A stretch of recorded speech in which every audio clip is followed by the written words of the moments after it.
Hey guys, it's RodimusPrimal. I am back in another video, and today I'm going to give you guys my review for Venom, Let There Be Carnage.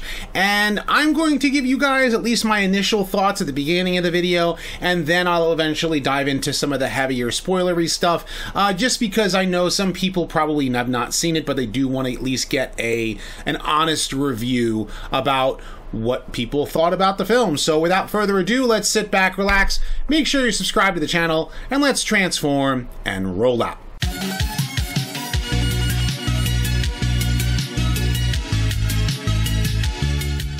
Okay, so right off the bat, before I even talk about the film itself, I initially did not want to see this movie at all. Like, when the first movie came out, I was trying to inquire whether or not it was connected to Spider-Man, since I am a fan of Venom from the comic books, and if he's not going to follow the source material, it's going to be a disconnect for me, and it's already a point of contention where it's like, well, then I don't really want to see the movie. So I didn't see the first film, but my dad was like, hey man, like I really want to see this movie, why don't we go see it? And I was like, sure, you know what, why not? I'll take the afternoon and I'll go watch it and see if it's any good. I went in with very low expectations, expecting the movie to suck. But then again, for them to actually make a second film, the first film must have been enjoyable, at least I guess, as far as from what I understand.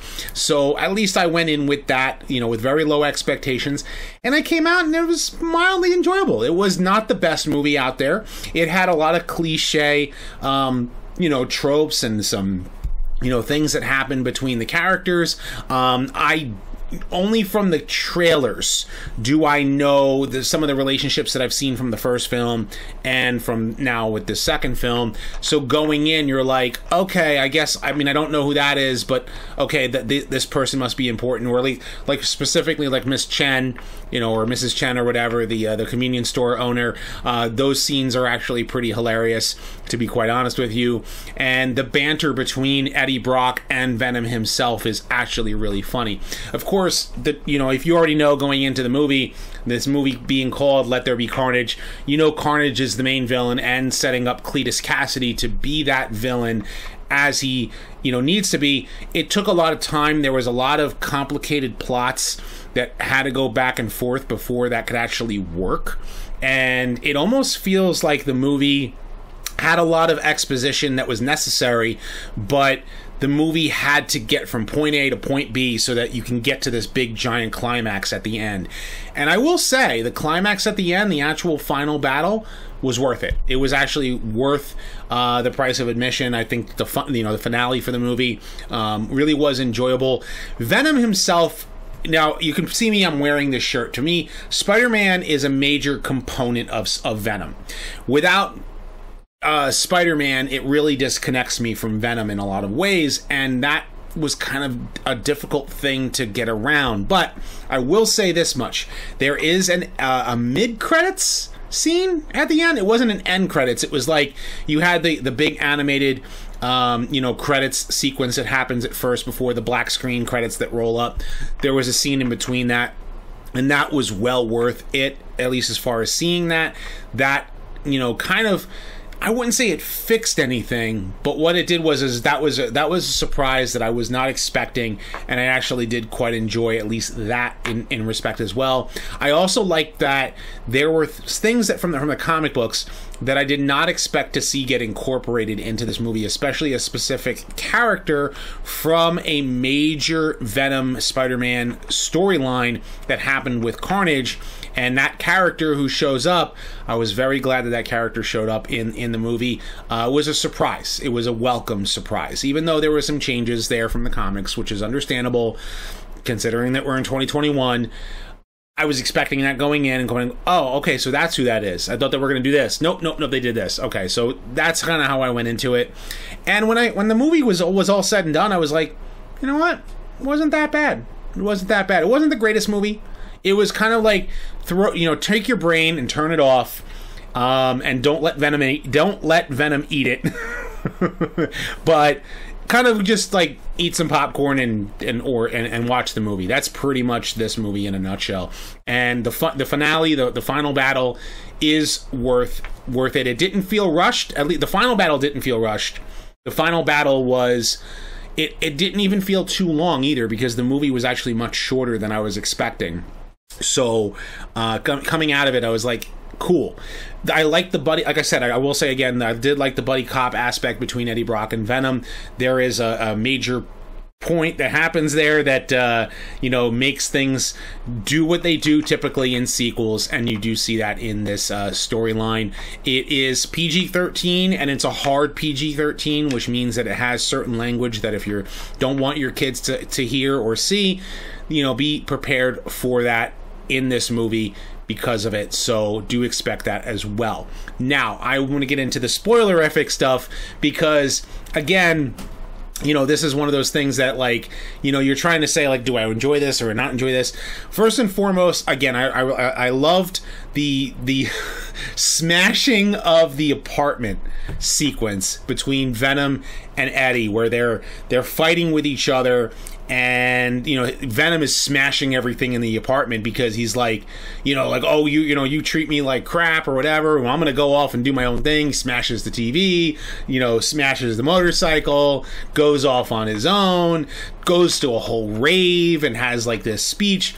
That was kind of cool. You expect that in a sequel, right? Like, you expect like a buddy cop dynamic between characters to eventually split up in the sequel, and then they have to pull themselves back together, and how are they going to come back together to beat this new villain? Of course, Cletus Cassidy, because they made Eddie Brock he was kind of like an anti-hero to begin with. He wasn't a villain to begin with. It was hard to not have Eddie. I mean, it was hard to, I guess, to justify Eddie Brock going to jail unless he himself is visiting Cletus Cassidy, which didn't make sense. Maybe it would have made sense if I saw the first film, but if you guys know, of course, leave your thoughts in the comments. But the thing is, like, it felt like almost it was forced in a way. And I was trying to figure out, like, okay, well, why is there a connection? Is there something that I'm missing from the Eddie Brock, Cletus Cassidy dynamic in this film? Because in the comic books, it was because Spider-Man caught Venom, he was captured, and, the symbiote returned and broke Eddie out of jail, and then that's what was left behind was a piece of the symbiote. This was done differently. And, Cletus Cassidy actually bites Eddie, and he ends up actually getting a piece of the symbiote, which actually, does this very similar thing to turn him into Carnage. Now, the CG on Carnage looked a little weird. I'm sitting there looking at it. It looks too much like flesh. It doesn't look red. It looked like flesh, which Carnage should be a bright red. Like, there should be a bright red or it's actually more, it's more of a crimson red and black, and I'm guessing that the color choices on him made him look a little different, so it was kind of hard to differentiate him. The other thing is that because Venom doesn't have the white spider symbol, because he doesn't have a connection to Spider-Man, there is that disconnect again. Like, because the fight was also in a cathedral, it was in the dark, it's hard to make out which one is which at certain points. Then you go, oh, it's that one. Okay, oh, it's that one. And that really was a problem for me, at least as far as like when I was watching the movie. I still enjoyed the action sequences. They were great.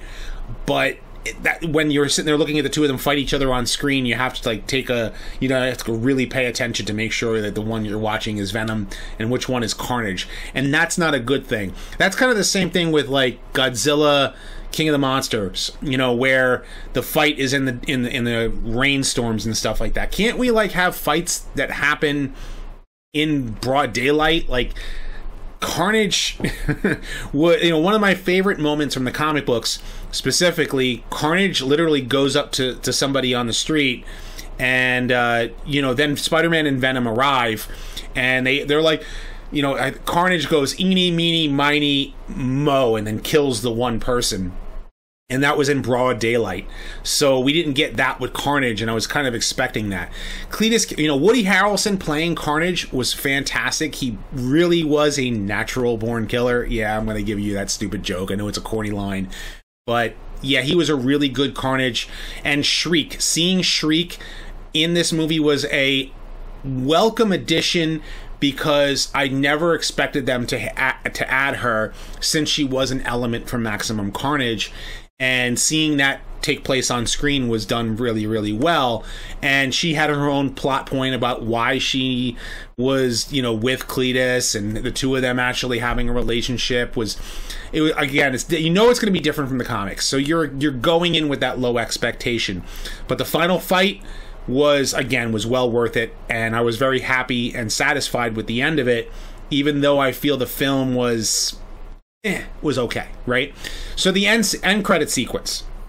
Venom is on the run now because, you know, it's Eddie Brock is a suspect in all that what transpired, and of course Cletus Cassidy is now dead. So Venom is on the run. He's chilling out in a hotel room, and he's watching, you know, a TV broadcast or whatever, and he's telling Eddie, like, oh, I'm going to tell you about, like, all my past and stuff like that. And all of a sudden, the entire room shifts.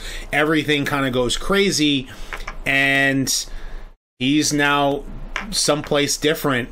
And he's looking at the hotel room, and it's completely different than it was before. And it's J. Jonah Jameson from Spider-Man, No Way Home, or no, Far From Home, where J. Jonah Jameson is telling the world that Peter Parker is Spider-Man. So he is now transported into the MCU. So what ends up happening in this next Spider-Man movie is going to directly relate to what happens to Venom. So Venom is now part of the MCU because of Doctor Strange tampering with the multiverse in what we've seen already. And to me, I'm like, okay, this is kind of cool, but are they still going to reconcile this? Are they going to give us the white spider symbol? Are they going to give us, a Venom that looks more like Venom, except, other than his face? Can we get that, on screen? Because if you remember in Spider-Man 3, you barely saw the white spider when Venom was Venom, and Spider-Man just basically was a black version of his costume, which I never ever cared for that. I'm like, why can't we get this? This is awesome. I love this costume. Like, Spider-Man, my first experience with Spider-Man was in this costume. So so I want this costume brought for Venom himself. So I don't know. Like, that's just my own personal opinion out of it. And at the same time, this is where the multiverse, in one way, is lazy storytelling for a lot of people. Because when you do the multiverse, you basically put band-aids over every single bad decision you ever make. You can basically undo continuity by making it a multiverse. And to me, in one way, that's very lazy. And I wish that there was just can't we just have one continuity for the films? No, I guess we can't.